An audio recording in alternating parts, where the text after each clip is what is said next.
Today we are talking to Dennis and Natalia and Sofia, who all escaped from Mariupol, and we're going to allow them to share their stories and also allow you to help them directly if you're inspired by just trying to help them directly in any way that they need help. And I wanted to do this show as just a way to give voice to the people who've suffered a lot and seen a lot from the war so far in Mariupol, and very brave of them to come on and share their stories so that everyone understands what's going on and how you can help. So what I'd like to do right now is start with Sofia. Sofia, her friend Valeria was supposed to join us today, but she couldn't because there's a problem with electricity in the area she's at right now. But she did share with us some videos from Mariupol, and I wanted to let Sofia talk about her experience and speak to Valeria's videos. So Sofia, what were you doing before February 24th? Tell me about your life before everything changed. Okay, so what's about my life? I'm just a simple student studying at Kyiv Mouflar Academy, one of the best universities in Ukraine. So I was like living my best life, studying in the university of my dreams. And then I was forced to go abroad just to be safe. Actually, I was not experiencing the blockade of Mariupol, but my parents were. So they were sitting in the underground parking for a whole month, just melting the snow and saving the food, relieving themselves in front of everyone, because there were no another options. So yeah, but also my grandparents and my cousin is still in Mariupol.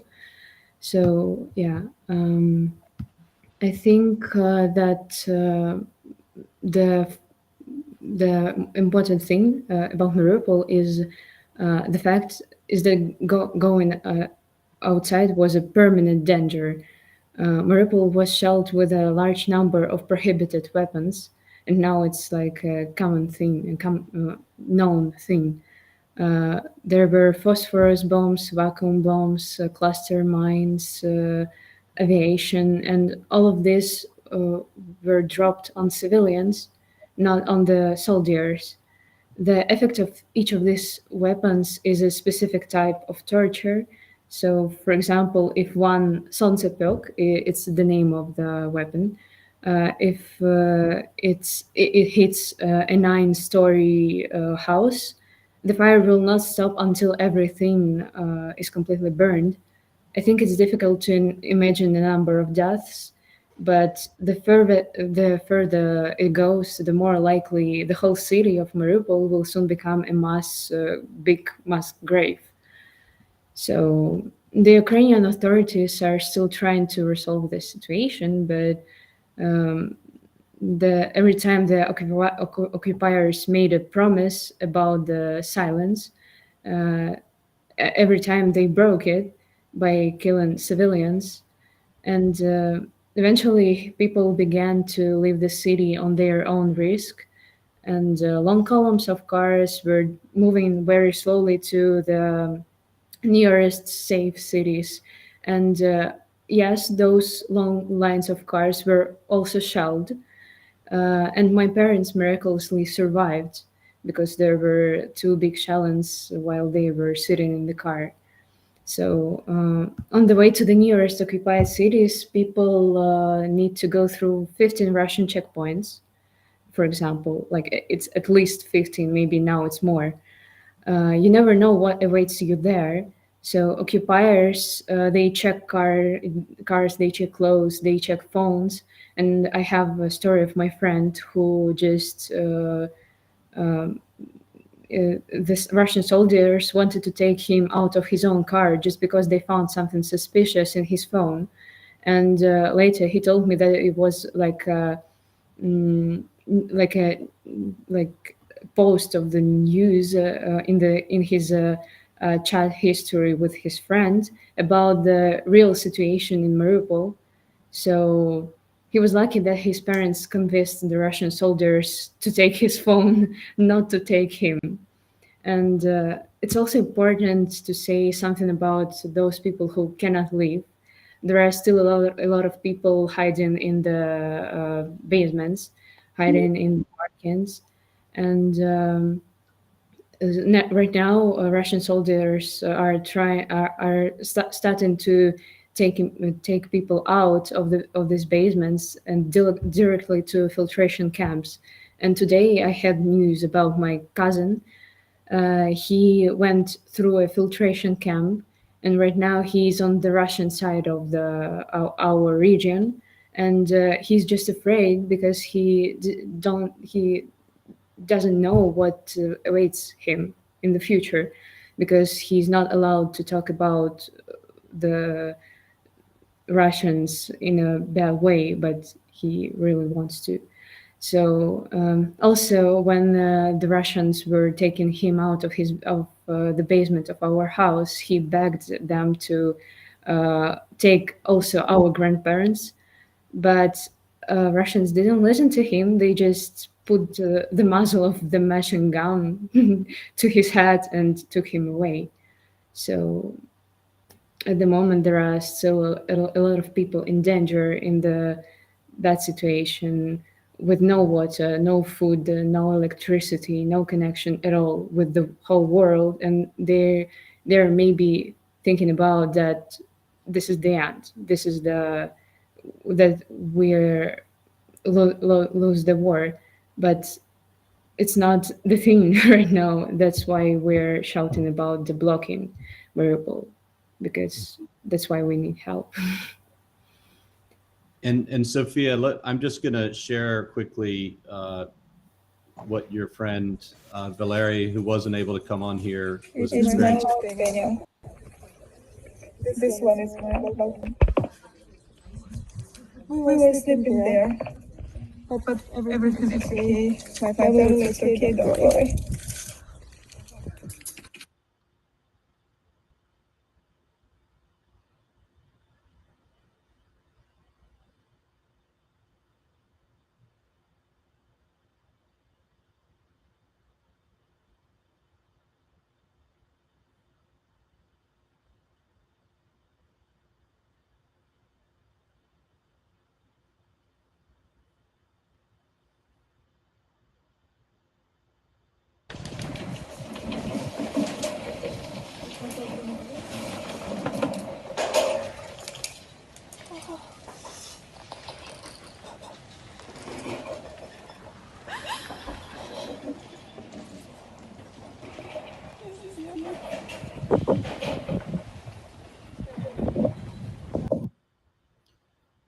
So, Sofia, this is from your friend Valeria.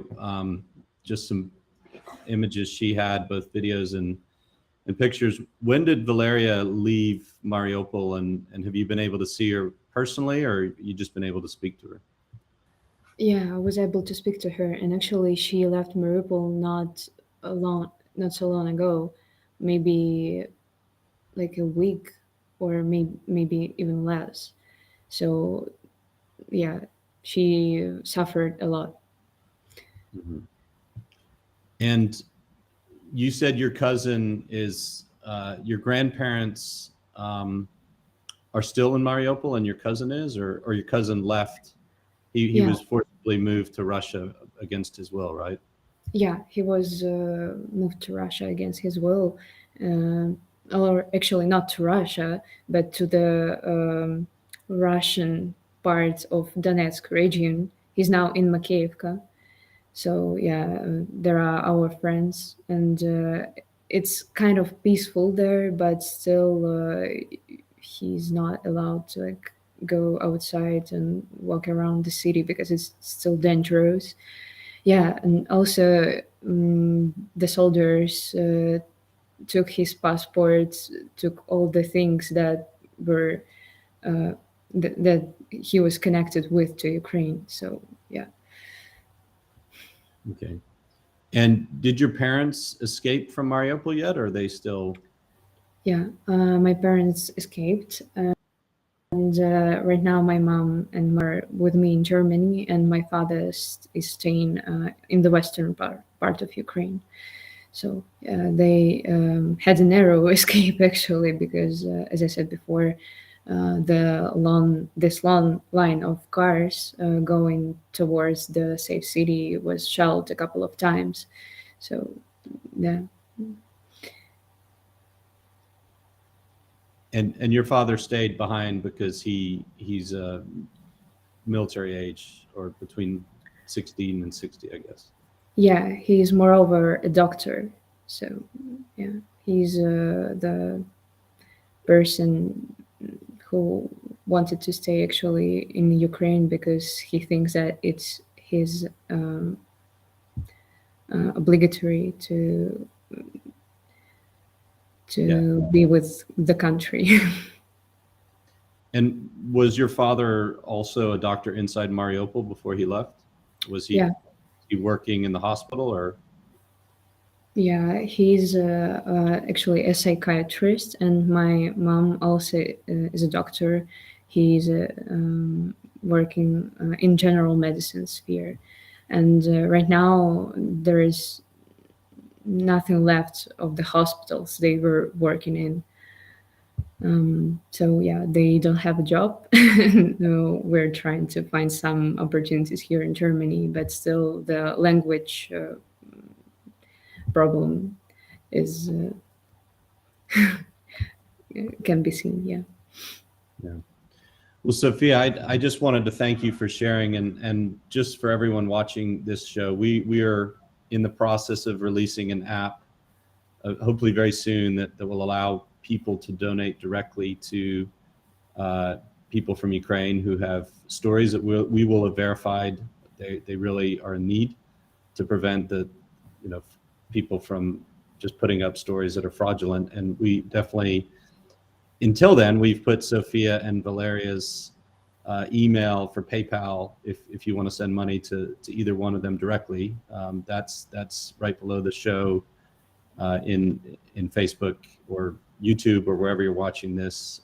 If you can't find it, reach out to us. We'll get it to you, because they're in real need. They've lost everything, and trying to rebuild their lives inside and outside of Ukraine. And Valeria wasn't able to join, and we thank her for showing what she saw there through those photos and videos. And just that's one of the things we really want to just highlight, is the human aspect here, and how you can just contribute directly to Sofia or Valeria or Dennis and Natalia, who we're going to bring in here. So Sofia, is there anything else that you'd like to share or add? I mean, you left Mariupol at what age? I guess you started studying in Kyiv a couple years ago, or? Yeah, I left Mariupol at 17 and now I'm 19, but still I visited Mariupol sometime, and I like that city so much. Also, I wanted to share actually a part of Valeria's story, because I think it's really important. It's like the proof of all the evil that Russian soldiers are. But maybe not even Russian, Chechen soldiers. Valeria also was in a filtration camp.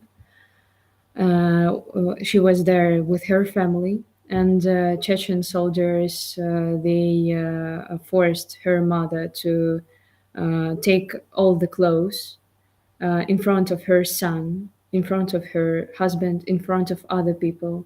And also they were joking about their phones, because Valeria was earning her own money. She was a very independent girl, and she just bought the phone she wanted always to buy.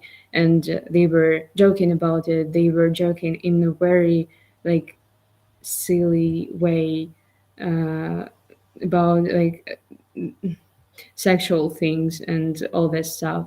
And this, I think this is disgusting.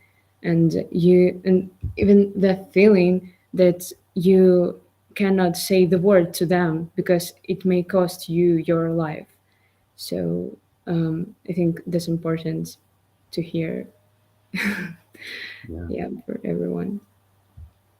And how did they get out of the filtration camp and get to Ukrainian side? Still in this city that Valeria was in, there were a couple of Ukrainian drivers. She was really lucky to escape the Russian part of our region, and the kind driver just took them out of the city to Zaporozhye, or yeah, I think Zaporozhye. It's I think the closest not occupied city to Mariupol.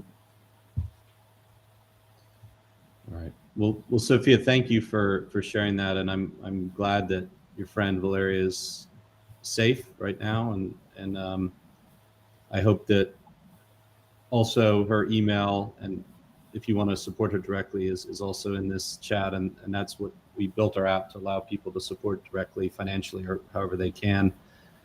So I hope that anyone watching this wants to support people directly from Mariupol, that you have the opportunity to do so. And thank you again, Sofia, for sharing what your family's gone through. And I know it's hard, but it's also important for people who are out there to understand what we're up against here. And thank you for that. Thank you so much for the opportunity too. Thank you, Sofia. All right. And you're welcome to stay, Sofia. And Dennis and Natalia, I just wanted to welcome both of you on. And you know, Dennis, tell me about your life before 24 February. What were you doing before the war started? It was normal life. I'm work. I'm play with my child. I'm meeting with my friends. That is all. And what did you lived in Mariupol with your family, Natalia, or? I'm from Donetsk. We lived Donetsk until July 2014,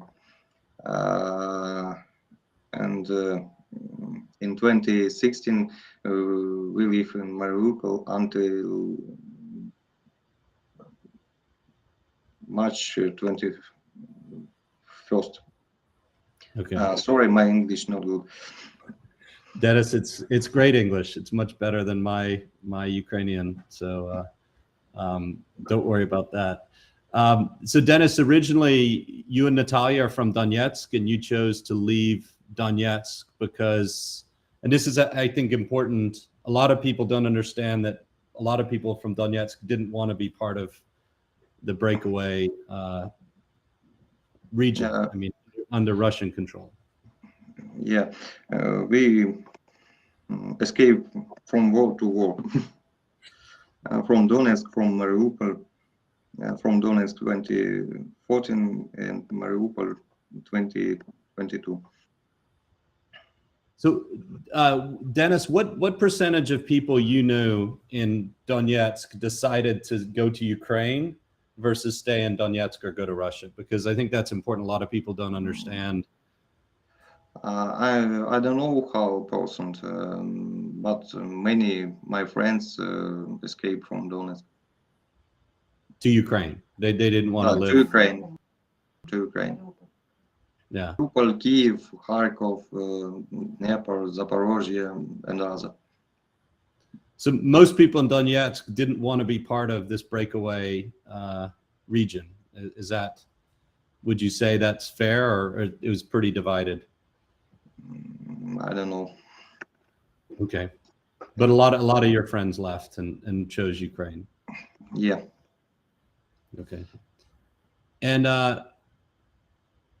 how long did you stay in Mariupol after the war started? Can you just explain your experience from that point? What happened after 24 February? We live in Mariupol until March 21st. 6 years we lived in Mariupol.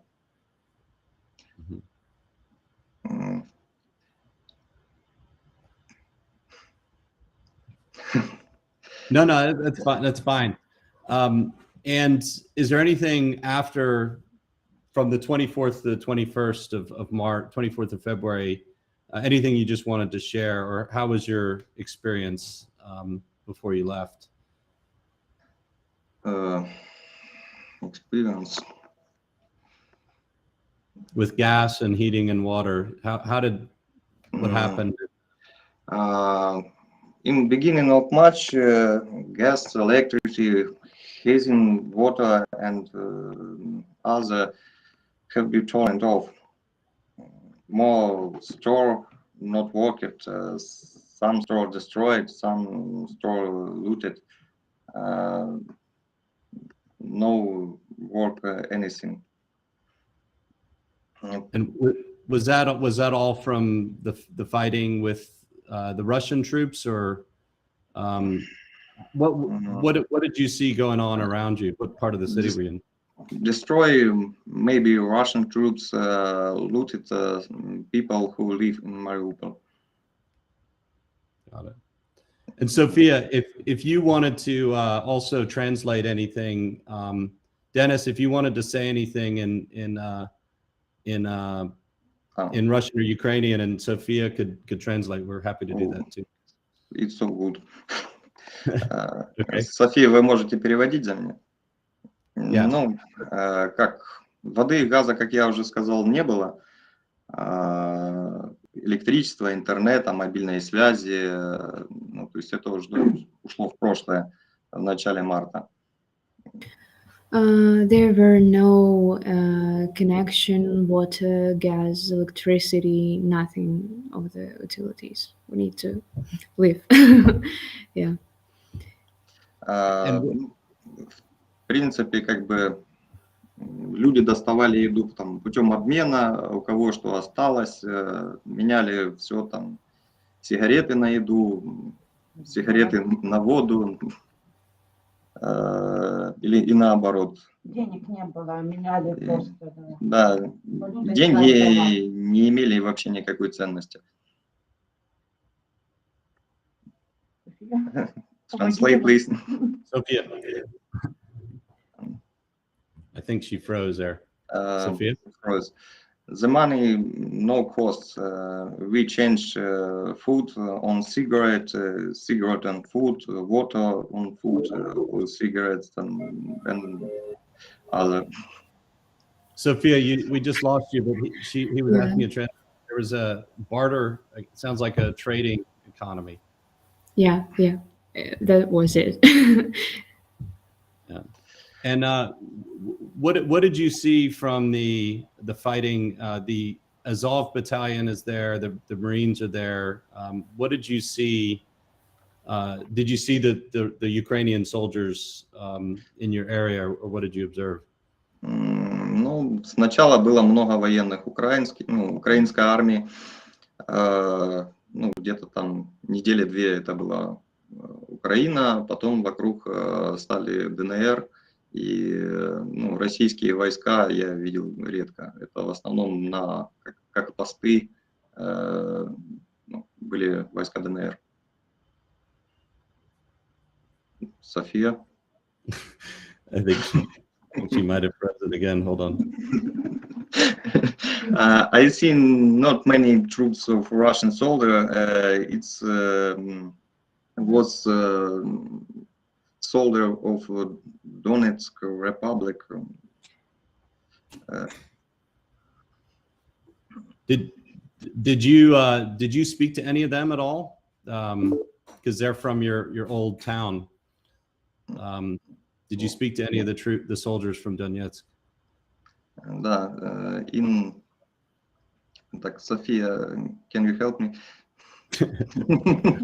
Yeah, again, sorry, I have troubles with connection sometimes.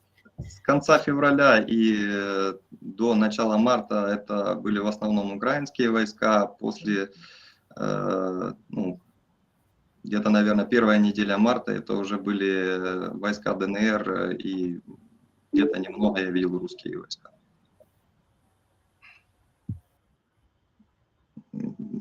Перевести можешь? София, ты меня слышала?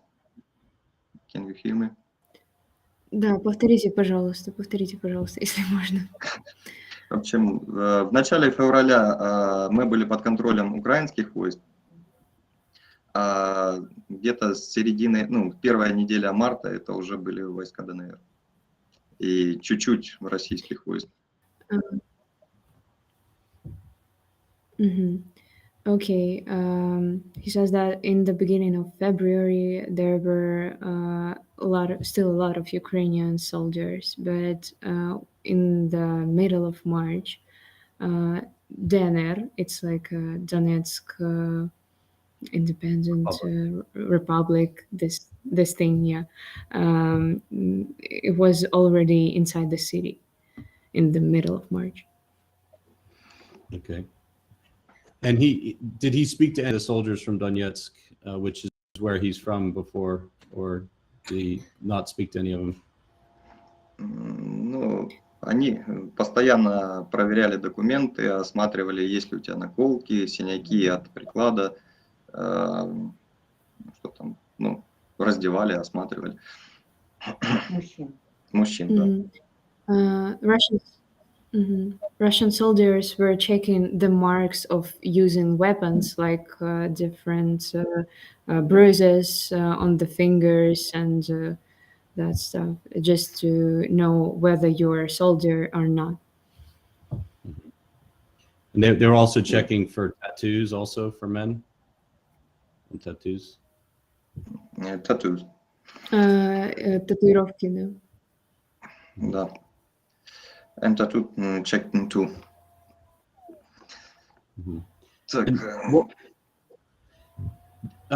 Dennis, you also talked about being outside in the afternoon was dangerous. What was your daily life like in the city before you left? Ну, первую неделю бои шли на окраине города, и, в принципе, нам казалось, что это громко, но это было так, ни о чем. Последние несколько бои приближались, усиливались, и это было действительно очень небезопасно. Ну, небезопасно было практически всегда.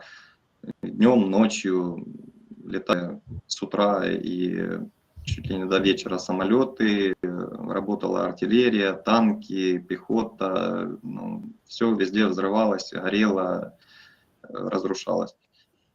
То есть не было никогда, чтобы безопасно. То есть мы попадали несколько раз под обстрелы, моя жена, я, ребенок.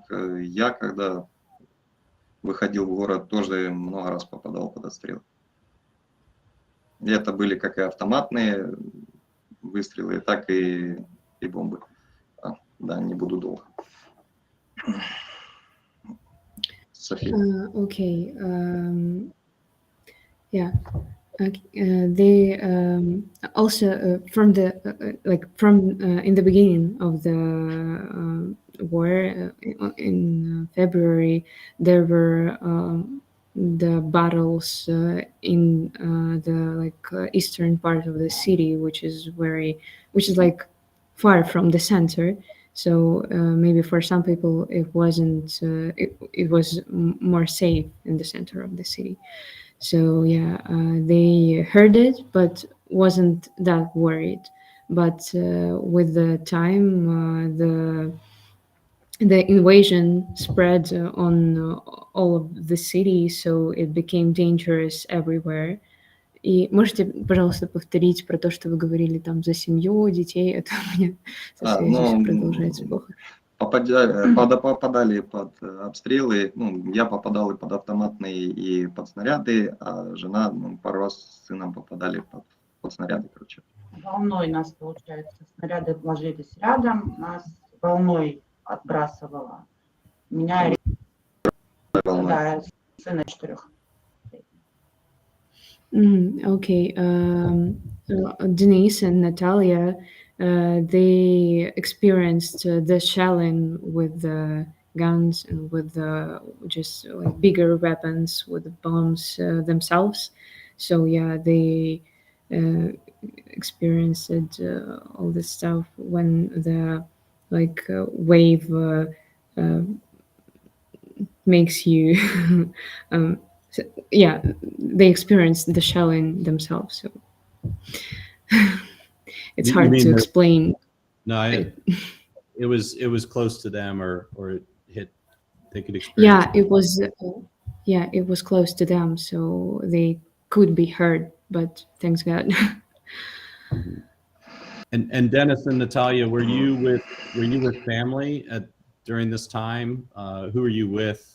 Where were you staying? Were you in the basement, or what were you doing? Мы,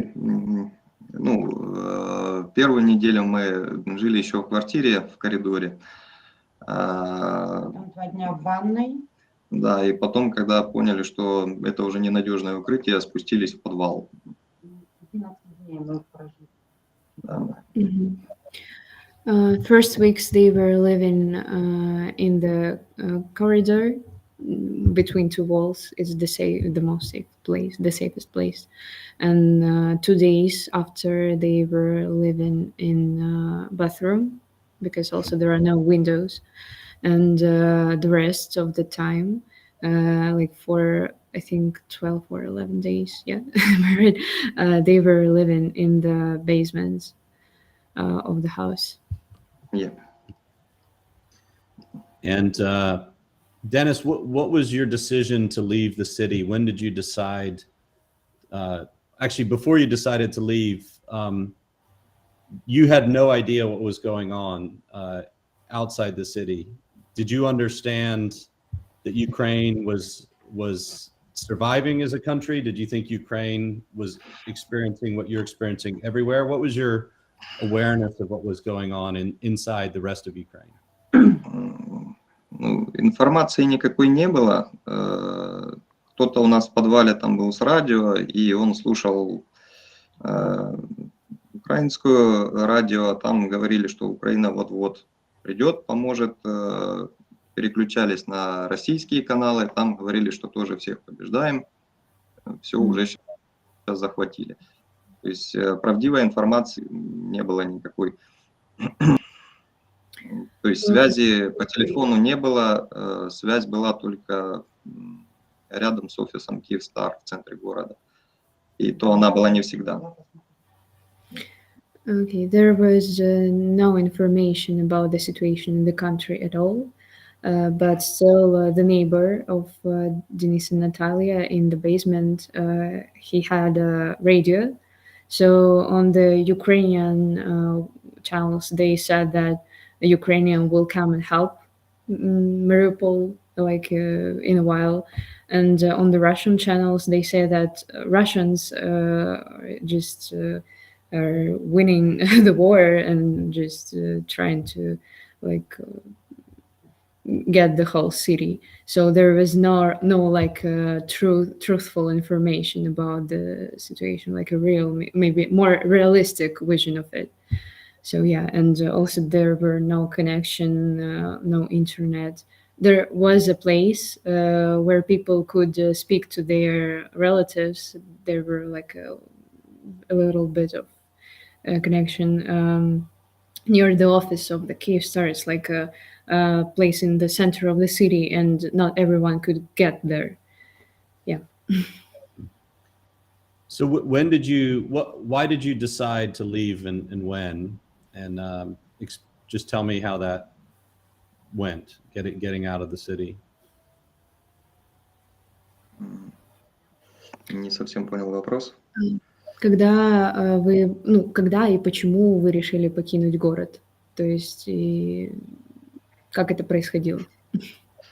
Ну как, почему? Мы не могли покинуть город. Причин не было. Ну, во-первых, город был в кольце, практически мы не знали, где идут бои, где, ну, как мы видели, где уже относительно безопасно, но безопасно нигде не было. Машина у меня, ну, да, машина у меня умерла, короче говоря. И, ну, то есть самостоятельно я уехать не мог. Со 2 марта у меня не было мобильной связи, то есть у меня умер телефон. И, в общем, я зарядил только 20 марта телефон. Позвонил друзьям, и нас уже давно искали. И другой друг, ну, в общем, один друг позвонил другому, и нас приехали забрать. Такое. Okay, so the city was encircled. It was in blockade already in the beginning of the March, and Denise's phone died on the 2nd of March, so they didn't have connection at all. And also Denise's car was burned because of the shelling. Yeah, and so the friends of him somehow connected to him, and they helped them to escape the city. Yeah. So your friends just found you, and because your car was destroyed, they brought you to safety. Yeah. And what was the journey out of the city like? How long did that take? And was that how did that go to get out of the city? When did you feel like you were finally safe? Сколько времени дорога заняла? И да. Когда нас забрали, ну, дорога была сложная, по Мариуполю шли бои, нас вывезли сначала в Мариупольскую Ялту. Ну, это рядом с Мариуполем, это не Крымская Ялта. Да, и мы там переспали, а потом на следующий день мы стояли 9 часов на заправке, чтобы заправить бензин. Бензин отдавали, там, по-моему, по 40 литров на машину.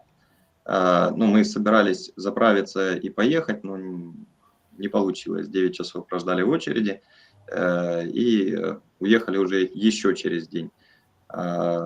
Потом города Бердянск, Мелитополь, Запорожье были закрыты на въезд. Ну, когда мы выезжали, мы об этом не знали. То есть, подъезжая к каждому новому городу, мы узнавали, что въезжать нельзя, ну, то есть машины не выпускали, не пропускали внутрь города. И мы ехали, в общем, метались то туда, то туда. Когда уже подъезжали к Запорожью, там тоже перед Запорожьем в селе Васильевка были бои. Я немного говорю. Да, и нас развернули. То есть в Запорожье мы в первый день тоже не попали. Под обстрел, прям в эту лесницу, поехали как раз на обстрел. Танки горели, деревья поваленные. Ну, в общем, тут дым, сплошной дым. Мы в огонь попали. Поэтому мы развернулись и вернулись в Токмак, это Запорожская область. Нас волонтеры приютили в детском садике. Мы там переночевали. Вот. У нас 2 семьи, плюс еще 3 кота у нас. В общем, и ребенок. Мы там переночевали. На следующее утро у нас получилось прорваться в Запорожье. Это какое-то чудо было. Потому что мы проехали, и буквально через полчаса начались опять бои. Люди, которые стояли за нами в очереди, они уже не проехали в этот день. То есть нам повезло. So the road was hard because firstly, Denise and Natalia went to Yalta. It's the little town near Mariupol. Yeah, they spent the night there, and then there was like a 9-hour queue to like go out of the city, and also there was no petrol at all. There was like a 40 liters on the to the car, but it's still not that much. And also when Denis and Natalia was traveling to like more safer cities, a lot of them were closed, so no one could get out or go in the city.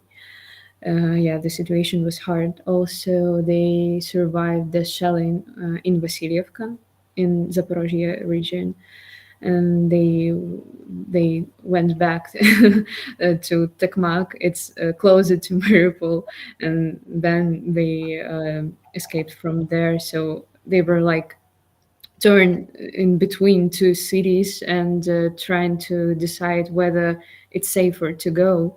Because the situation was hard because occupiers were trying to go further into the region, like to the west. Yeah. Yeah. And Dennis and Natalia, where are you now, and how are you surviving? I mean, you got out of the dangerous area.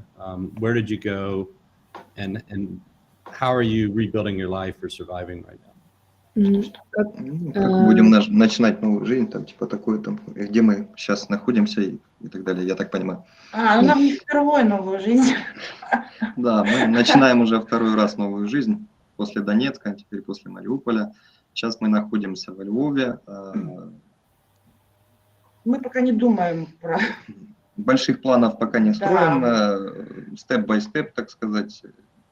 Сейчас у нас главное реабилитировать нашего ребенка, который, пострадал во время войны, то есть психологически. Вот, для нас это главная задача. А дальше... Да, то есть он боится выходить сейчас на улицу. Да, и только этим мы занимаемся. Да. Okay, so they positively say that they are used to like beginning a new life because they moved a couple of times from Donetsk to Mariupol, and then now they are in Lviv. But now their main aim is to heal their child because he has like a mental problem. He's afraid, or she, I'm not sure, afraid of going outside because of the stuff they experienced. Yeah. So how old is your child, Dennis? 4 года. 4 years. Old. And so that's obviously your primary concern right now is helping your child recover. How are you doing? Do you have a job, or where are you staying in Lviv? How can we help you? Or how can people watching this help you? Сейчас, and now I don't have any job. What did you do in Mariupol? You and Natalia, what was your job before? Разработчик IT. IT developer was Natalia, and now too. You're both IT developers, right? Yeah. Yeah. I don't think it'd be hard to find you a job. We'll certainly try and help you with that. There's people watching, I'm sure, who need developers. So. Я не был IT-девелопером, я работал представителем тоже, оператора мобильной связи одного из в Украине крупнейшего, Vodafone. Сейчас не работаю. Denise was working as in Vodafone as the part of the staff. Okay, as a staff member in Vodafone. Yeah. Okay. Yeah. And did you do technical work or just customer support, or? No, I'm staff on In the store? In sales. Maybe marketing, yeah, and he represented the company. Yeah. And Natalia? Natalia. Нет, Natalia is IT developer. Okay, IT developer. Okay, all right. And okay, well, I just wanted to see how anyone can help you who's watching and wants to help. We have your PayPal email here, and if anyone's watching this and you just want to support Dennis and Natalia, they're rebuilding their lives. I'd love to see you just donate directly to them. So that's what we're doing. So just to bring this conversation around to the broader issue of evacuating, I wanted to talk to Jasmine. Jasmine is from the United States, but has worked in this field for a while in Afghanistan and other places. So I'll let Jasmine introduce herself and her background and how her organization can help and how they're trying to help Ukraine in this horrible impact that the war is having on people like Dennis and Natalia and Sofia and her friends and family. So Jasmine, thanks for joining, and please tell us about your background and what your organization is trying to doing to try to help, and it's great to have you here. Thank you, Sam, for hosting this and creating a dialogue of the realities of what's actually happening on the ground. So thank you, and Sofia and Denise and Natalia, thank you so much for being so brave in sharing your stories. I'm very honored to be able to be here today and to talk to you. So like Sam was touching on, my organization is called Hospitality for Humanity, and we've been doing evac work in mostly crisis countries or countries that are going through a drawdown where the country is switching powers or is in current conflict. So just recently we were part of the evacuation process in Afghanistan. We had about 250 people on our manifest to get out. We were able to get out at least half of those people, and we are still supporting half of the people that weren't able to get out. We predominantly work with food assistance as well. So when everything kind of settles, how do people sustain themselves after war? And so we're able to support with food and also with shelter. But our main focus right now in Ukraine is food security. So we have a partnership with the World Central Kitchen, where we provide 30,000 meals per week in Kyiv between 2 chefs. So, we're very proud of our work that we've been able to do there, but we also do evacuation. So on around March 4th, I got a phone call from a contact of mine that was in connection with the Ukrainian government. And we immediately started talking about orphanages. There's 150,000 orphans in the country. And we knew that a lot of those were going to be at risk of either being bombed or not having appropriate supplies to sustain themselves over the course of this conflict.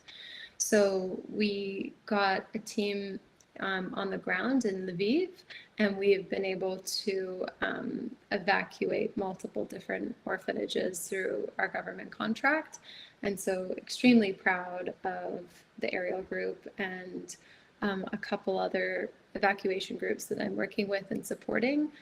And then outside of that, we kind of all know the statistics, but just recently it was by WHO and also the UN, there's 4.1 million Ukrainians that have fled. That is about 10% of the country that have left currently. There's been 2,685 civilians that have died, and 1.5 of the 4.1 are children. And so when you think of that amount of people moving out of a country, how do you safeguard? Majority of them, or predominantly of them, are women and children. And so we are in initial conversations with the Ukrainian government, I want to make sure I'm saying their titles right, but the State Board Guard Services of the Ukraine, and also the State Agency of Automobile and Roads of the Ukraine. So we're having initial conversations with them this week so that we can start putting billboards out for anti-trafficking, to ensure that anybody that flows over the border is getting the right information of, let's just say a tip, make sure that you contact a family member to say there's a safe word. So if I'm on the border and there's somebody approaching me, I'm able to call somebody and say a safe word and they know what to do. Or upload all of your identifications into the cloud so that if something were to ever happen to you, you are able to get over a border easily because you're able to draw those back in. And that was something that I kind of wanted to share on the screen here. I don't know, Sam, if you can pull it up, but it's the IOM just shared it and has been giving out leaflets like crazy. I think they've already distributed about 100,000. Did you give me the link? I can bring. Is it? I think I put it in. There's like a way where you can share it. We did it. We did it just before, but that's okay. Here. It doesn't. I can probably. Well, if you can, I would like to post it in the comments, but share it because one of the really important points and the thing I wanted to bring up with Jasmine, and we're working with them on, is there are a lot of bad actors who try to take advantage of situations like this. For example, anti-trafficking is a really important initiative, which Jasmine is an expert in. So. Yeah, and so we've also got the Ukrainian version of it too. Just to hold on one second,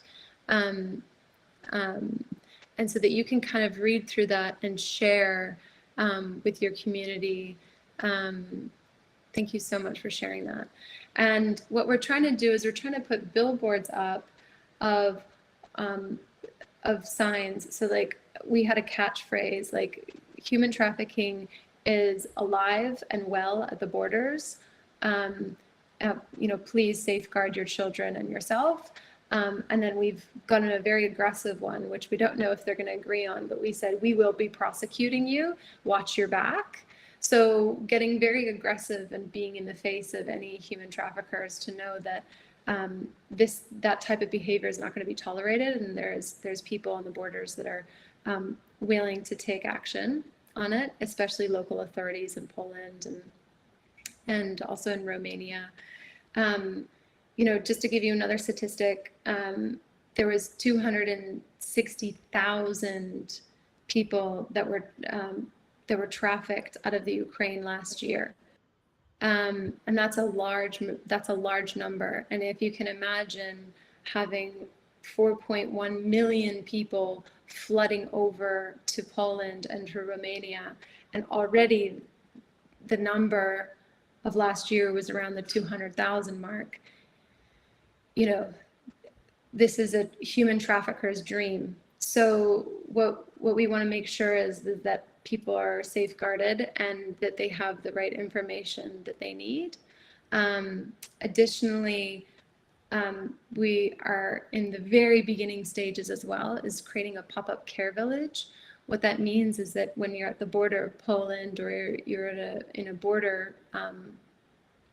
bordering country, there is a location where you can sleep safely. You can get connected to resources with a case manager, and just kind of like Sofia said, she had to register to go over to Germany. You would have a case manager that would really handhold you, especially if you're let's say 86-year-old woman. How you navigate yourself through a border without speaking the language is probably very, very challenging. So we want to create micro and larger pop-up care villages with the support of the European Commission and IOM and the Ukrainian government, so that we can help reduce the amount of human trafficking at the border. Mm-hmm. And Jasmine, I think you bring up a great point, because we started developing our app for trying to help people, match people with people who want to help with people who need help. But one of the things that unfortunately happens in situations like this that you've seen and we didn't have experience with was there are people who try to use these tragic situations for their own benefit and not in the interest of the people who need help. And one of the things I want to work with your organization on as we gather people who need help, like Dennis and Sofia's friends and everyone leaving Mariupol, is a trusted place where we really vet for the people who want to help. Every case is a legitimate case that these people need help. And more importantly, the people that want to help, if they're offering help, are actually vetted and are not going to take advantage of the situation. So I think the European Commission right now is actually been taking on that role. So there's a link that you can look up in the European Commission where it will take you to host countries that are accepting accommodation options for Ukrainians. So I don't know if that's something that you guys are aware of, but they're heavily involved in that right now. Yeah. So that's something that Jasmine's organization is. And Jasmine, where are you right now? Where's your organization at? If anyone wants to get in touch with you about your initiatives, what help are you looking for, and how can people watching this help you? So we're in Lviv and we're in Kyiv. I think the best way to support us is, go onto our Instagram and just follow us. So we're at Feed a Family Global. That's our Instagram handle, and you can follow us there and share. If later down the road we have to crowdfund to support a pop-up care village, then we'll need to come back and have another podcast with you, Sam. I definitely want that, and that's actually something that we want to support you by helping you push people towards your village if and when it gets set up, because I know that anyone we send to you will be well taken care of, and you're going to prevent the things that you're obviously trying to prevent are very important. So I hope it happens, and when it is, let us know how we can support. Yeah, we're really excited. I mean, we're getting renderings, and we got an agreement over the weekend with a very well-known architectural award-winning firm, and that's Ukrainian, based out of Kyiv, and we're very excited about working with them. But as you can imagine, the materials to buy and create any shelters. So, for example, we're talking about Denise, Natalia, and Sofia, when they come back into the country, how do they, what infrastructure did they go back into? Is there housing for them? Their house has been, it's not livable. And so what are their options going to be? And so working with this architectural firm has been interesting, because if we were to get materials inside the country, it's about $700 per square meter right now. So we need to get materials from Turkey and from surrounding areas that we can rebuild Ukraine back up. And that will be something I can't wait to be a part of, and be a part of that journey. I'm Ukrainian, by the way. I'm Ukrainian on my mom's side. I grew up with borscht and pierogies and cabbage rolls. Yeah. And I don't speak Ukrainian. I've never been to the Ukraine, but I grew up with my baba, and it's, that's why I'm in this fight. Yeah. And one of the things I've been amazed by coming back to America, we can't wait to get back to Europe. My fiance and I are here, but we want to get back to Ukraine as soon as possible. Hopefully in June we'll be back from America. But it's been great meeting people across America with Ukrainian heritage, or not even Ukrainian heritage, who just really want to help. And Dennis, Natalia, Sofia, I just wanted to communicate to you how affected people in America are by this, and they really you know, Jasmine's got a great community. I was introduced to her by one of investors in my tech company. Everyone's really wants to help, and they want to help real people like you. And so Dennis, Natalia, we'll put your case up on our new app when we have it ready, just so people can support you. And until then, they can send you hopefully money from your PayPal email. Sofia, same thing for you and your family, and your friend Valeria.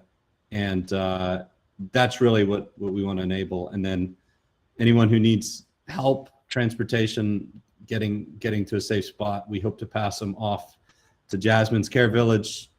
Whether you want to stay inside Ukraine or leave, that's something that we really want to help with. And Jasmine, maybe Dennis and Natalia would be great for you to connect with and see how you might be able to help them on what they need help with. Yeah, and if anybody has anybody in Mariupol, and you know, we have numbers and statistics on that, please reach out to me.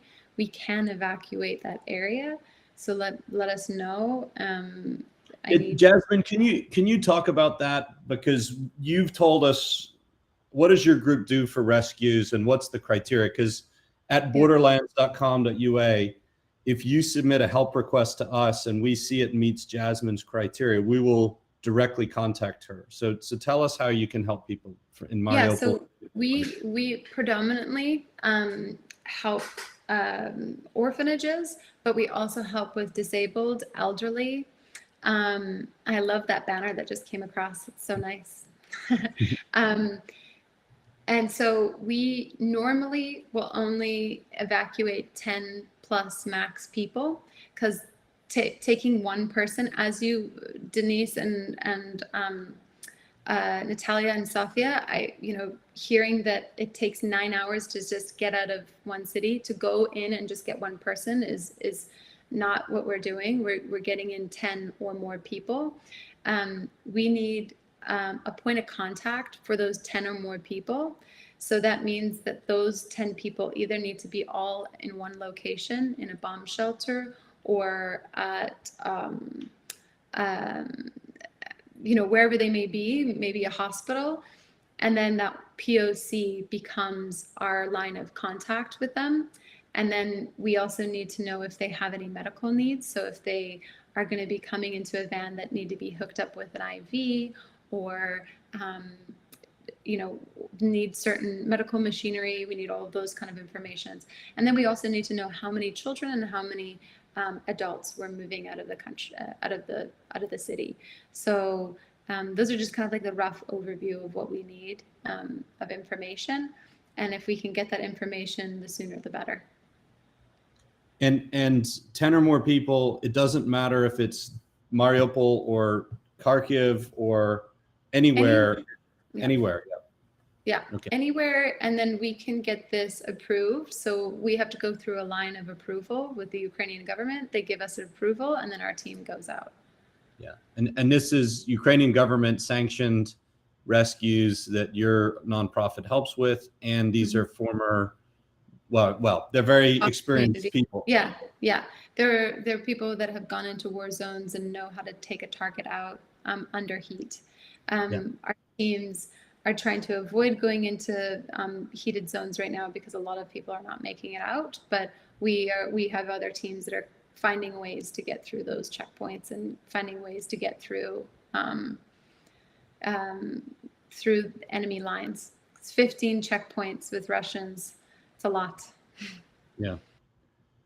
So Jasmine's group does really high-level, dangerous work with the approval and consent of the Ukrainian government, which is very important. Yeah. And if anyone watching this has a case of 10 or more people anywhere in Ukraine, it's dangerous, come to us. And if we see that as a legitimate case for her to take her organization, we'll pass it on. And at Borderlands, we have 24/7 support on the site, which is very important. We'll be there on chat, or if you need to speak to anyone.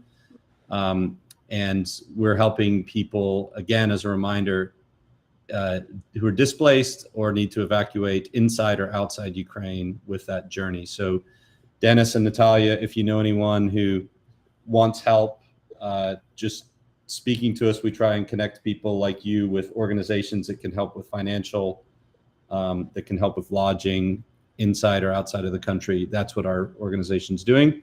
So Sofia, if you know anyone, please send them to us, especially from Mariupol. That's our priority. Anyone coming from the hardest hit areas is the ones we want to Kharkiv as well. help the most. Yeah. Yeah, and just letting you guys know, we're evacuating everybody to Lviv, and then onward movement will be approved by the Ukrainian government of how that would look like, or you as an individual could make that decision of getting on a train or however you'd want to get over across the border. But we are able to take you to Lviv or Kiev. Okay, so thank you, Jasmine. What your organization's doing is so important. I look forward to helping you promote the pop-up village when those are ready to our audience and anyone who's interested in supporting that, or just anyone in Ukraine who needs help for a group of 10 or more. If you are in a smaller group, try and find other people who want the same help and get in touch. Let borderlands.com.ua let us know. We'll just come to our site and tell us, and we'll try and organize that connection with Jasmine. And finally, just Dennis, Natalia, I just wanted to ask you if you have anything else you'd like to share or any thoughts. It's great to meet both of you. I hope to meet you in person one of these days in Lviv or Mariupol one day. We'll all be back there. But anything you'd like to add, Dennis? Я правильно понял, хотят с нами встретиться или во Львове, или в Мариуполе, когда будет мирное время? О, Мариуполь. Правильно. Мы за Мариуполь. Хотите ли что-нибудь еще добавить из своей истории или вообще? Уже максимум уже все рассказано. Не знаю, все будет хорошо, ну, честно. Все заканчивается, это закончится. Да, любые войны заканчиваются. Да, главное, что мы живы, здоровы, и я очень надеюсь, что больше никто не пострадает никогда и нигде, тем более в нашей родной Украине. Вот. Так, жизнь продолжается, все нормально. So yeah, they've said that they've marked all the main points, and so they're very positive about the war, and they think that it will end soon, and we will meet all together in Ukraine. And Mariupol, right? Yeah, and Mariupol in particular. Rebuild Mariupol. And Dennis, one of our goals after the war, Dennis, when you are back, is to be able to let you post your case and see if people want to help you rebuild. And we hope that we can help you get a new car or whatever. Just post what you went through and let people help you. That's our goal, our vision. We want to do with this, because I know there's so many people around the world who want to help. So we'll put your case up there. And until then, we'd like to help you with finding a job or whatever your needs are. We'll just post that when you're ready. If war is finished, I'm come in Europe and work truck driver. Wait, you want to work in Europe as a truck driver now or after the war's finished? I don't work truck driver. I have права. Как права будут? Driver license. I have a driver license for truck driver, but not drive truck. Okay. All right. Well, we'll. Actually, what kind of class? What kind of you have a like? What kind of class do you have for driving? Can you drive larger trucks? Можете большие водить там? В школе учился, но так не ездил. Война началась, он должен был уже ехать, началась война. Нет. I'm studying, but no practice in a drive. So you've studied but not practiced yet. Yeah. Okay, but you have a license. You have a license, right? Yeah. Okay. Practice with Jasmine's truck. So. Yeah, we have lots of big trucks. We're actually looking for Class C, what in America we'd call, but trucks that you can drive semi-trucks and so on. So maybe contact me and we could. Dennis, we might have found you a job. Thanks. All right. That's great. And Natalia, you still have your IT job? У тебя есть работа айтишника? Yes, I still work. Good. She still work. Good to hear. All right. And your son, Jasmine, I don't know if you have any resources yet on that side, but I know that your care villages will have those resources for children. Absolutely. Есть ресурсы для, ну, в общем, восстановления малого. Мы сейчас во Львове проходим курс реабилитации. То есть In Lvov, we are make a course of rehabilitation for my son. So, physical therapy or what kind of Psychological. therapy? Okay. PTSD, I think, he's scared to go outside. Okay, we can. Психотерапия может на неделю. Да, мы в понедельник ложимся в больницу, я с ребенком, на осмотр будет диагностировать психолог, психиатр, ну, в общем, вот это неврологический диспансер. Вот с понедельника я буду лежать в больнице с ребенком. On Monday, the child is going to hospital actually to deal with this problem. Okay. And is it post-traumatic stress or is it a pre-existing? I think No, it's from Mariupol. Yeah. If I can get clarification on that, we can find the right type of doctor for that, because we also work tightly with all of the hospitals in Kyiv, and we support them with medical equipment. They owe us. So please let me know how I can support and get the right. Jasmine, what I think I'll do is I'll let Katya, our show producer, have another call with you and Dennis and Natalia. It sounds like you can probably help them with a couple things. So yeah. В общем, говорите, чем помочь, и постараются помочь. Морально. Я не знаю, как ответить. Ну, по мере поступления будем тогда сообщать. София, можешь перевести? Они вам сказали, что еще могут помочь, если что, с какими-то медикаментами, потому что... Ну, мы не знаем, какие там могут быть медикаменты. Может быть, это просто какая-нибудь там физическая терапия или там просто разговоры с психиатром. Мы не знаем. So Dennis and Natalia are open to communicate with you.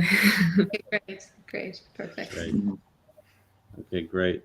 Well, Sofia, anything on your side? I know you're in Germany, but you're obviously still concerned about family back in Mariupol, and you have friends who've left. Anything you'd like to add before we go?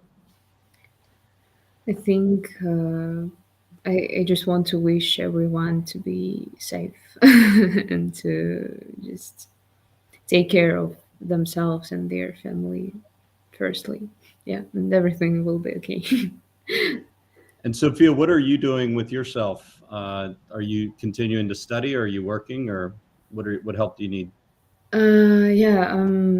I just started studying again because my university has an online classes right now due to war and due to COVID-19 in the past. So yeah, it's okay. It's all okay with my university, and now I'm trying to get a job. Yeah, here. So I'm working on it. Do you like to work remote, or do you have any jobs you'd like to do that we could tell people about? I'm sure people might hire. You seem pretty smart, great English, and what do you want to do? Yeah, I want to work remote, maybe something with a translation. I can help people to communicate with each other, like translating from Ukrainian to English, from Russian to English, and back.